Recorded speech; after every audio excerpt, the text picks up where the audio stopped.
Bienvenido a este espacio en el que conocerás a las organizaciones, protagonistas y tendencias que hacen el mundo de la banca no tradicional. Gracias por acercarte a Voces de las Microfinanzas, un espacio traído especialmente para ti por En Confianza. ¿Qué tal? Bienvenidos a otra sesión más de Voces de las Microfinanzas en Confianza. Agradecemos nuevamente a Rodrigo Sánchez Mujica, director general de FIRA. Rodrigo, muchas gracias por su tiempo.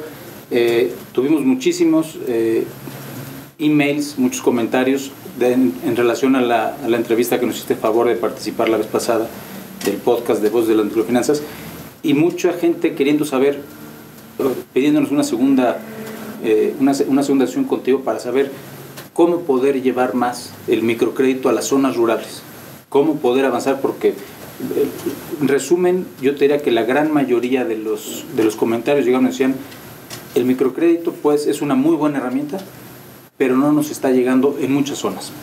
Y me gustaría empezar ahorita, no podemos, estamos en el mes de febrero de 2011 y acaban de pasar las heladas en la parte del norte del país, en algunos estados, en donde seguramente, como tú nos decías, están muy, muy ocupados. Si nos pudieras platicar un poquito de eso, qué es lo que, bueno, sabemos que llegó la helada, pero qué pasó en general y cómo podrían los microcréditos ayudar en esa zona del país. ¿Y cómo no? Pues muchas gracias. En primer lugar, muy complacido de que me vuelvas a invitar a platicar con ustedes. Es muy grato para mí hacerlo, y efectivamente la primera semana de febrero tuvimos temperaturas inusualmente bajas en el estado de Sinaloa, Chihuahua, Sonora, Durango, la Baja California Sur, pero sobre todo en Sinaloa pegó más fuerte la helada. Porque Sinaloa es el principal productor de maíz, de maíz blanco, que es el maíz que nos comemos. Provee alrededor del 22% de todo el maíz que se produce en México.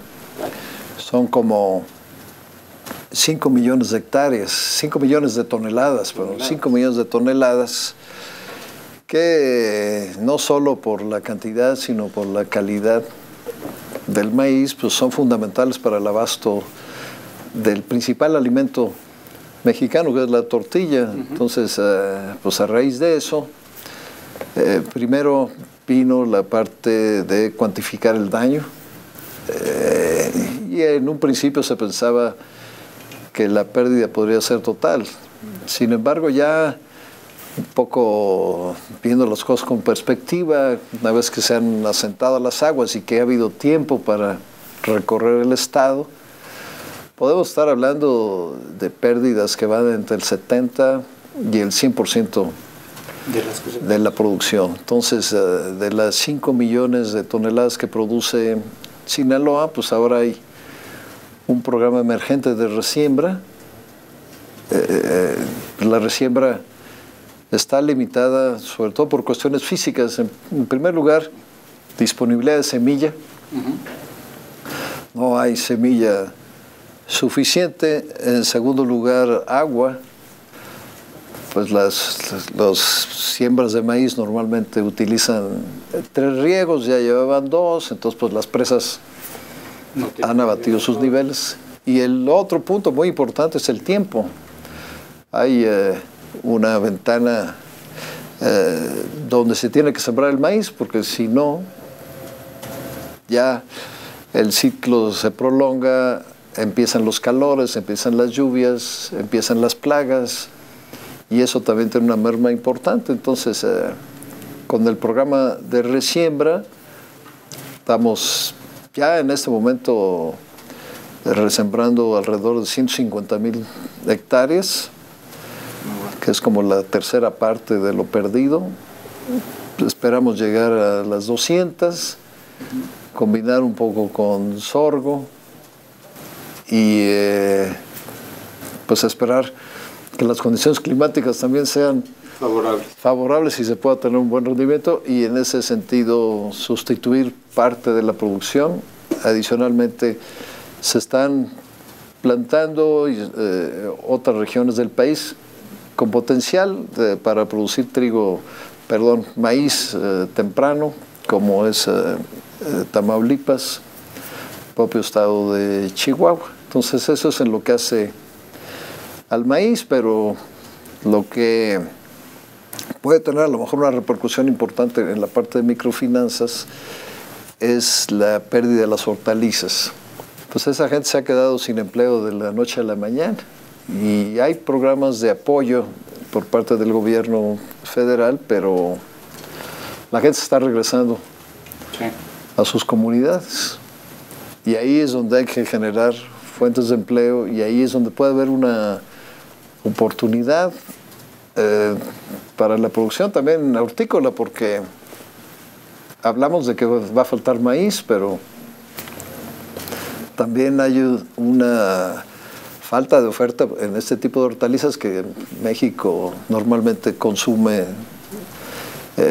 nacional. O sea, no, México es un país autosuficiente en ese tipo de hortalizas. Okay. Y es difícil traerlas de otra parte, ¿no? Porque no hay, porque es caro y sobre todo es la oportunidad, porque en México se pueden producir ese tipo de cosas prácticamente en cualquier parte. Okay. Antes no se producía porque pues, no podían competir con el estado de Sinaloa, pero ahora se abre esa ventana de oportunidad donde la microfinanza rural puede tener un nicho importante. Y eso es lo que mencionas, lo veíamos el otro día en la tele y pensábamos, decíamos, bueno, a ver, veíamos que mucha gente está regresando precisamente a los estados que tú mencionabas, Puebla, además, entre ellos, ¿no? Y decíamos, bueno, mucha de esta gente a final de cuentas va a tener que regresar en unos meses más o en un corto plazo con lo que se está cosechando. Y ese movimiento de gente debería de, en el escenario ideal, debería de lograrse que con las temporadas de siembra bien planeadas y sin estos desastres, que la gente también pudiera ir teniendo más arraigo en la zona y no estarse moviendo nada más de un lugar a otro, porque además veamos que mueven muchas veces familias completas, ¿no?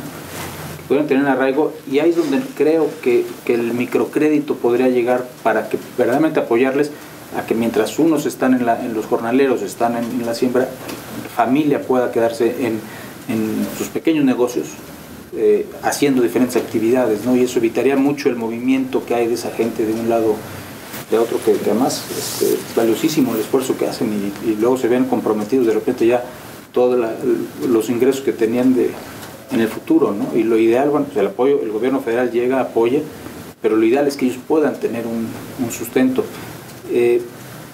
¿Qué tanto ves tú la presencia de microfinancieras en estas zonas, por ejemplo, o en esta zona de desastre? ¿Qué tanto ha habido apoyo de microfinancieras? ¿O qué tanto tendríamos que trabajar para que cuando pasaran estas cosas estuviéramos presentes en esas zonas? Sí, en general, en el noroeste del país, la presencia de las microfinancieras es baja. Muy baja. Es muy baja, no hay una tradición como la que hay en el centro, en el sur del país. Entonces la oportunidad es grande porque efectivamente se genera ahí un ingreso, esa gente consume, requiere de adquirir pues artículos básicos de primera necesidad, pero también de vestido, que normalmente se provee pues por pues comerciantes de estos itinerantes o por tiendas que están lejos de los centros de producción, porque recordemos que estos trabajadores pues, están en el campo. Claro. Ahí no son ciudades donde puedan atravesar la calle e ir a una tienda. Entonces, ahí creo que se tiene que trabajar mucho más porque son empleos temporales, pero son empleos de 6 meses. O sea, tampoco es un empleo de 3 semanas, 4, y se regresan. Entonces, creo que ese es un reto para las microfinanzas, poder integrar más la cadena, digamos, de producción-consumo. Así es. Fomentar el arraigo de la gente con negocios que sean permanentes, porque finalmente si se establece otro tipo de negocio, pues ese va a ser para todo el año, no nada más durante las épocas de cosecha, ¿no? Así es. Regresando un poquito, una de las preguntas que también nos hacían mucho es, ¿de qué programas has visto tú en el extranjero? Sé que por tu experiencia te invitan a muchos congresos, a muchas partes alrededor del mundo para platicar del caso de México, y tú también asistes para ver cómo podemos mejorar la situación en el campo, cómo podemos llevar mejores apoyos en todos los sentidos a la parte del campo. ¿Qué has pensado tú, qué has visto en otros lados que deberíamos estar trabajando aquí para poder apoyar como sector financiero, de microfinanzas, no nada más las microfinanzas, estamos hablando incluso de los seguros, de cuentas de ahorro, de microcrédito, e incluso no nada más tiene que ser la microfinanza tradicional, que es de un nivel de 10, 15, 20 mil pesos, 4 mil pesos, ¿no? Tal vez 300 mil, 400, 500 mil pesos para poder apoyar incluso a los pequeños productores. ¿Qué has visto que nos hace falta aquí? ¿En qué deberíamos trabajar más? ¿La comunidad en qué deberíamos enfocarnos? Esa es una pregunta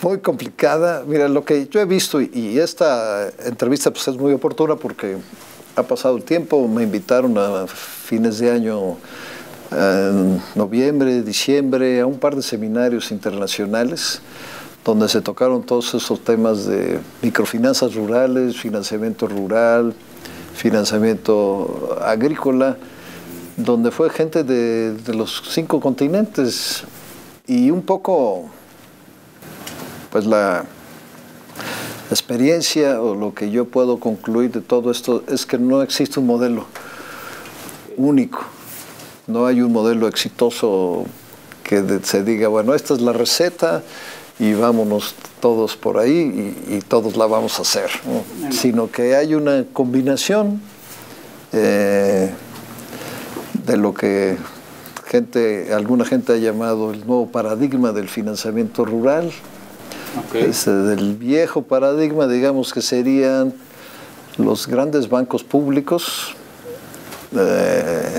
altamente subsidiadores de crédito, carteras vencidas muy elevadas, rescates permanentes y constantes, versus un programa un sistema financiero rural diversificado, con una participación, digamos, que subsidiaria por parte del gobierno, donde la responsabilidad principal recae en instituciones de carácter privado, y ofreciendo toda la gama de servicios, no solo crédito, sino sobre todo ahorro, ligar esas dos partes. Sí.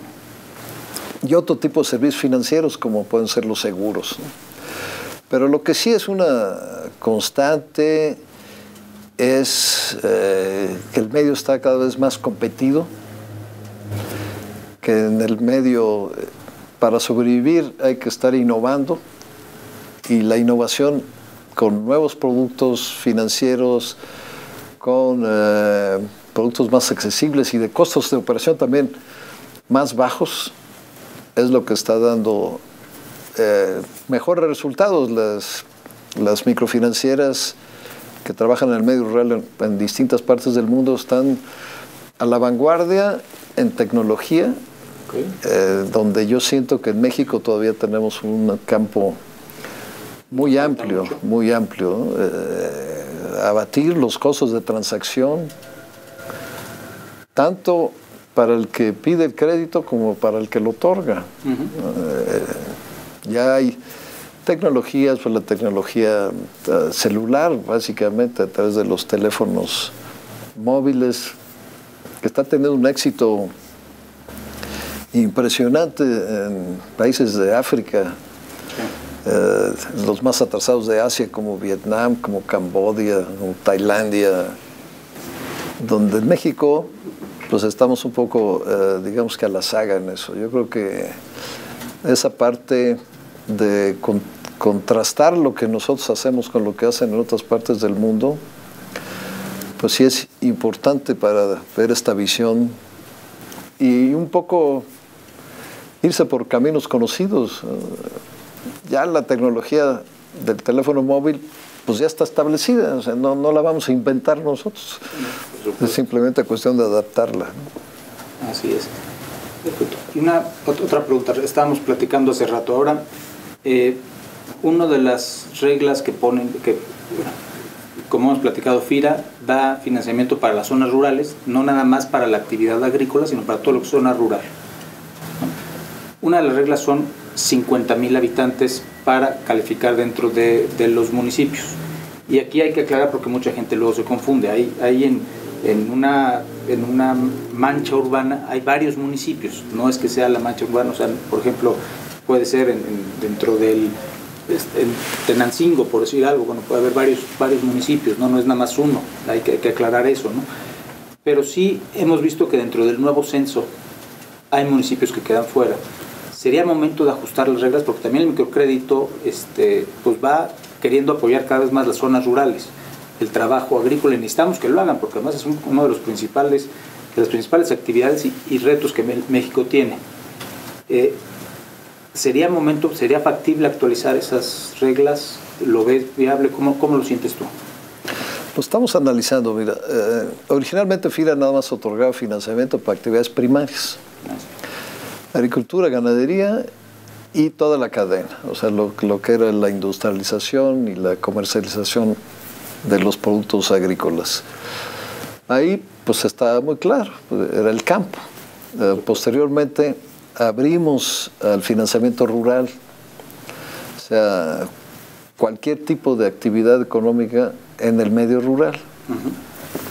Y ahí, bueno, nos enfrentamos a la tarea de decir, bueno, hasta dónde llega lo rural y dónde empieza lo urbano. Dependiendo de algunos criterios internacionales, pues las poblaciones rurales van desde 2.500 habitantes hasta 15,000, ¿no? Dependiendo si es la ONU o si es INEGI. Entonces decimos, bueno, nosotros queremos mantener la vocación rural, pero 15,000, que es el tope, se nos hace muy restrictivo. Muy bajo. FIRA puso entonces el parámetro en los 50,000 habitantes. El crecimiento demográfico del país pues nos ha llevado a pensar que este es un parámetro limitativo para muchas actividades. Entonces, estamos estudiándolo. Sí queremos mantener nuestra vocación rural.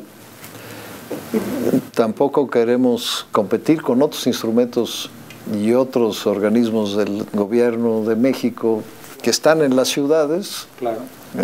Queremos un poco trazar la línea. Hasta acá llega FIRA y más adelante pues hay otras, ¿no? Entonces, pero de todas maneras lo estamos revisando. El término y digamos el indicador para nosotros es la localidad, ¿no? No tanto el municipio, sino que es la localidad. Digamos una pequeña ciudad, o sea, una mancha urbana continua. Otra pregunta, Rodrigo. ¿Qué tanto FIRA ha estado haciendo grandes esfuerzos por participar en el sector de microfinanzas? Y tú, por todo lo que hemos visto, ¿verdaderamente crees y has visto los beneficios de las microfinanzas bien aplicadas? Por supuesto, estamos hablando con tasas razonables dentro de los parámetros y que tiendan a ir a bajar, que puedan servir realmente a las comunidades, a las localidades, a la actividad productiva especialmente, porque es consumo, pues eso no aplica en este tema. ¿Qué tanto crees tú que FIRA ha podido adaptar programas para las microfinancieras o qué tanto crees que faltaría o qué nos faltaría a nosotros para poder aplicar más a programas de FIRA directamente? ¿Cómo lo sientes tú? Hemos ido aprendiendo. Llevamos 4 años apenas en esto de las microfinanzas. Cuando decidimos irnos por las microfinanzas o al apoyo de las microfinancieras, decidimos hacerlo bien. Claro. Entonces, hemos celebrado distintos convenios con instituciones internacionales, con universidades, para que nos vayan orientando hacia cómo debemos de trabajar. Y en estos convenios, sobre todo lo que nosotros buscamos es interactuar con las microfinancieras, que del conocimiento mutuo, ellos de FIRA de ellos, pueden ir saliendo productos más adecuados. Acabamos de concluir un seminario con la Universidad de Ohio y el Colegio de Posgraduados de Chapingo, que va orientado, digamos que a los administradores de las microfinancieras, dándoles metodologías para que identifiquen qué es lo que necesita el cliente. Y han salido cosas muy interesantes. Las carteras que tienen las microfinancieras pues no son homogéneas. Hay gente que va a la microfinanciera a pedir un crédito de consumo, o para comprar una medicina, o para organizar una fiesta. O sea, lo que es cómo se maneja la economía familiar. Así es. Y hay gente que va a la microfinanciera a solicitar un crédito productivo. Obviamente que el producto no puede ser igual para todos. Entonces, hemos estado trabajando en una segmentación y ofrecer toda la gama. Las microfinancieras, sobre todo las que captan, las que tienen ahorro, pues tienen la limitación de los plazos. No pueden otorgar créditos de largo plazo porque no tendría una correspondencia con su pasivo, que son los depósitos, y ahí es donde entra FIR. Entonces, hemos ido adecuando los productos, los sistemas, para poder ser más eficientes. Actualmente tenemos una cartera como de 8,000 millones de pesos, que es como el 8% más o menos de la cartera total, de toda la cartera, de la cartera de FIRA. Ha estado, digamos que en ese nivel, alcanzó un tope en 2008, 2009 bajó un poquito, 2010 más o menos se estabilizó, y en esos rangos andamos, pero sí queremos profundizar mucho más. Crecerlo. ¿A qué nivel te gustaría, o qué nivel te gustaría ver de la cartera total de FIRA, por ejemplo, en el 2015, en el 2020, en 5, en 10 años? ¿Qué porcentaje de la cartera fuera de microfinanzas?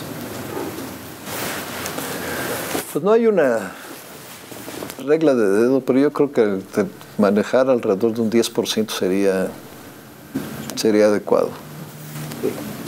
Y otra pregunta ahí, cuando hablamos de, tú dices, quieres marcar la línea de lo que es FIRA con otros que dan crédito a la ciudad. Por supuesto que eso se va marcando con mucho, como tú decías, en la comunidad, ¿no? Se va marcando, o sea, lo que es la ciudad. Pero también la diferencia de lo que es el crédito para la actividad productiva y el crédito de lo que es para la fiesta o para la medicina, yo creo que va muy, muy diferenciado también entre las diferentes metodologías de microcrédito, la grupal o la individual, porque en la grupal es mucho más difícil evaluar realmente para qué va el destino. Y la individual sí puedes tú evaluar muy claramente a qué lo vas a usar y además darle un seguimiento y adaptar el producto a cada una de las gentes. ¿En eso ustedes ven alguna diferencia, alguna preferencia hacia dónde se planean ir o cómo desarrollar productos? Algo en lo que los microfinancieras pudiéramos participar con ustedes en ideas, etcétera, para poder ir enfocando más el camino hacia donde FIRA quiere ir y hacia lo que genera un mayor valor agregado en las comunidades. Ahí has puesto el dedo en la llaga, porque yo creo que es uno de los temas ahorita más polémicos en el sector de las microfinanzas, grupal o no grupal. Aquí en México el modelo predominante inicial fue el grupal. Sí. Sin embargo, hay muchas microfinancieras que no otorgan créditos grupales, sino que se han ido a lo individual. Aquí hay, otra vez, no hay una regla escrita, pero nosotros sentimos que en la parte productiva, en la parte productiva rural, digamos, agrícola, el grupal es más difícil de lograr. Pues los productores están dispersos. Pues está uno aquí, hay otro a 5 kilómetros, otro está a 10. Son muy desconfiados. Nuestros campesinos son... Y además con mucha razón en muchos casos, ¿no? Con razón. Sí, la verdad, sí. Entonces, esa es la parte donde lo vemos complicada, ¿no? Okay.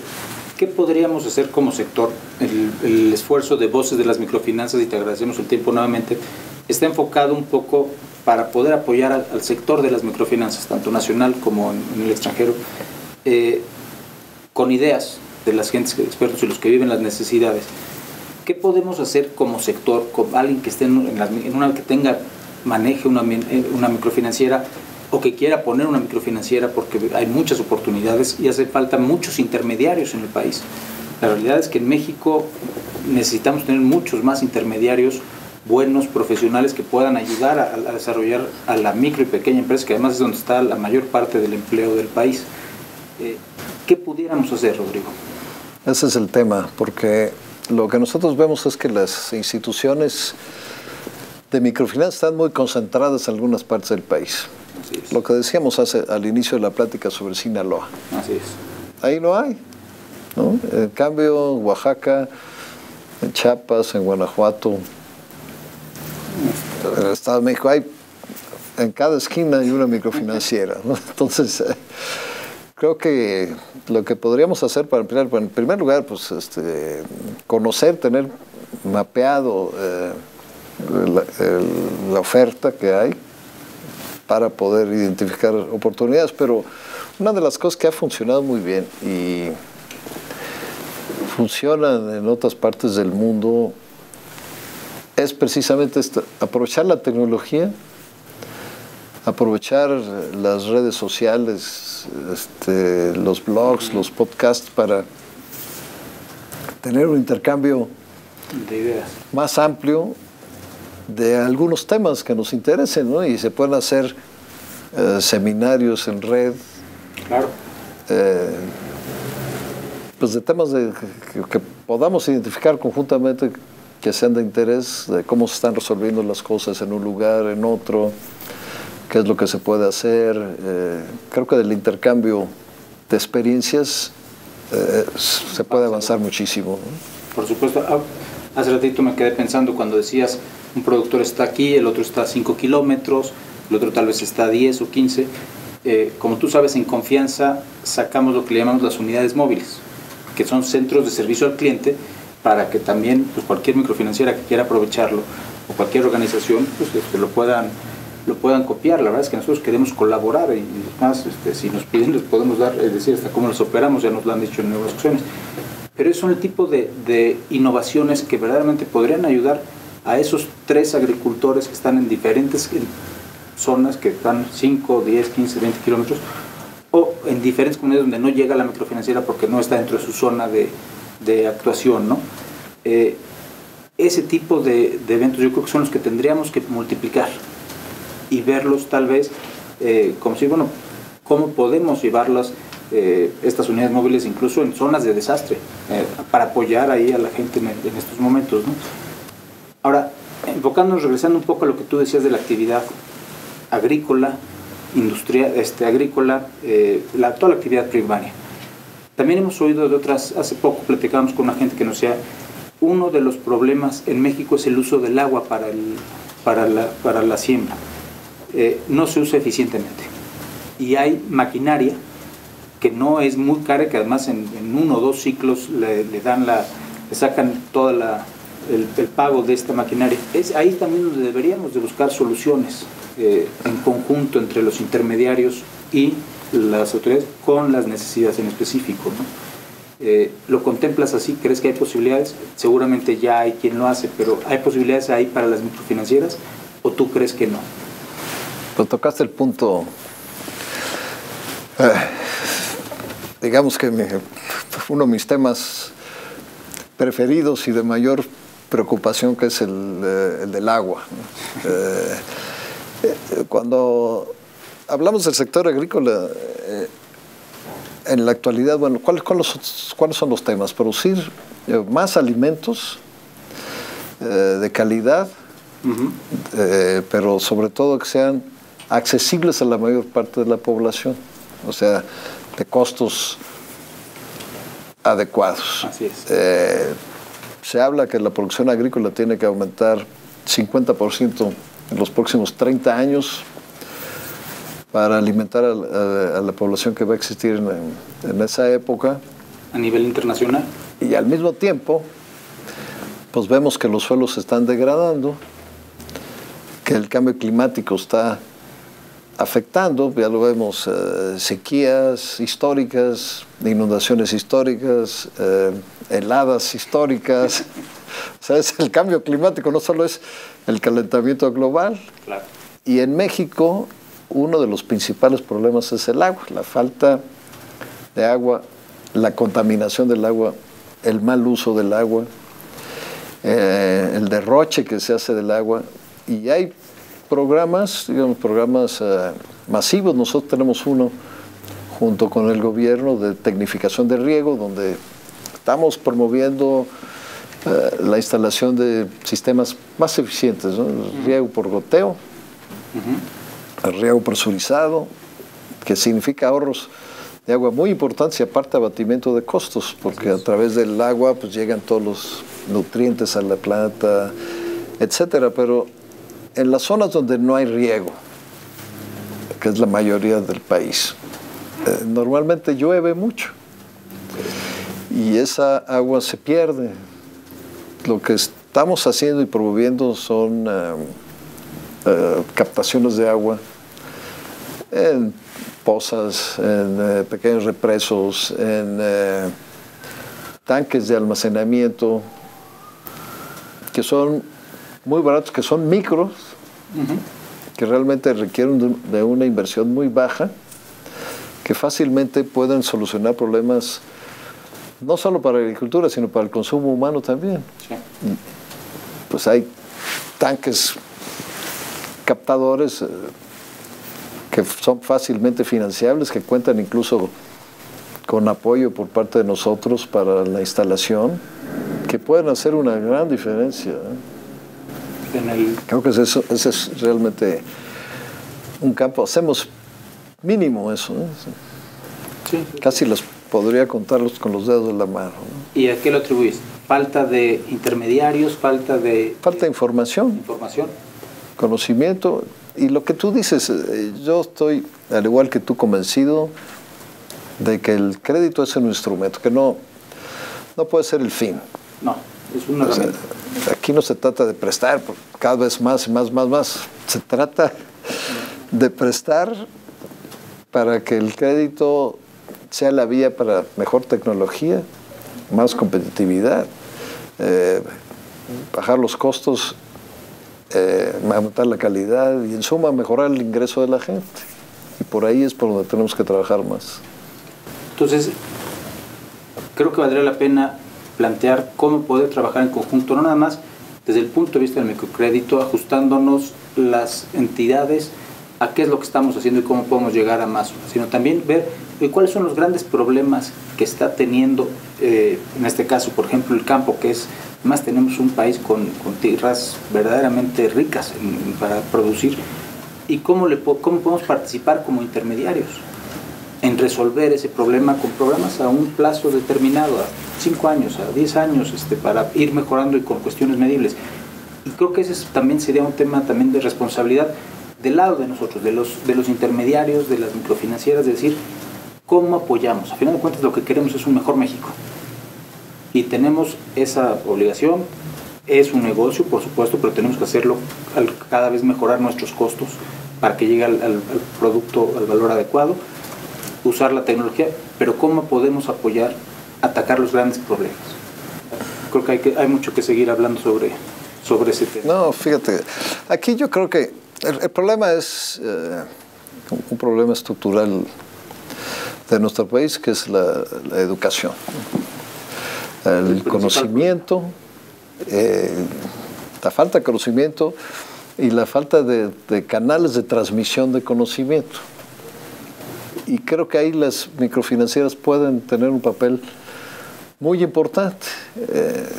nosotros lo sabemos, en los bancos, pues uno va y le pregunta al banquero, oye, me conviene invertir a corto plazo, largo plazo, ¿qué instrumento me recomiendas? Como que la gente le tiene confianza o le tenía confianza a su banquero. En la parte productiva puede suceder lo mismo. Que la gente le tuviera confianza a su promotor, a su financiero, para decirle, oye, ¿cómo le hago para resolver este problema? ¿Qué me recomiendas de tecnología, de información, para mejorar mi negocio, para mejorar mi ingreso? Y pues esa es una responsabilidad social de las microfinancieras que muy importante. No hemos visto. Es un tema donde se debería de trabajar mucho más. Nosotros lo que queremos es también, con las alianzas que tenemos, estas que comenté, de institutos de investigación, con universidades, hacerle llegar ese conocimiento a los promotores de crédito de las microfinancieras para que sean también difusores, ¿no? Y líderes de conocimiento para que esto avance más rápidamente, que es lo que se necesita. Rodrigo, te agradecemos mucho tu tiempo. No sé si quieres agregar algo más, algo que te gustaría mandar de mensaje al sector. No, pues nuevamente agradecerte la invitación. Yo creo que hemos hablado de muchas cosas, de muchos temas que ameritarían pues profundizar un poco más, no dejarlos tan abiertos. Me encanta la idea de tener un seminario por Twitter, porque nosotros hablamos de cómo el Internet ha venido a revolucionar las relaciones sociales y la transmisión de información y de conocimiento, pero el Internet todavía es un instrumento caro.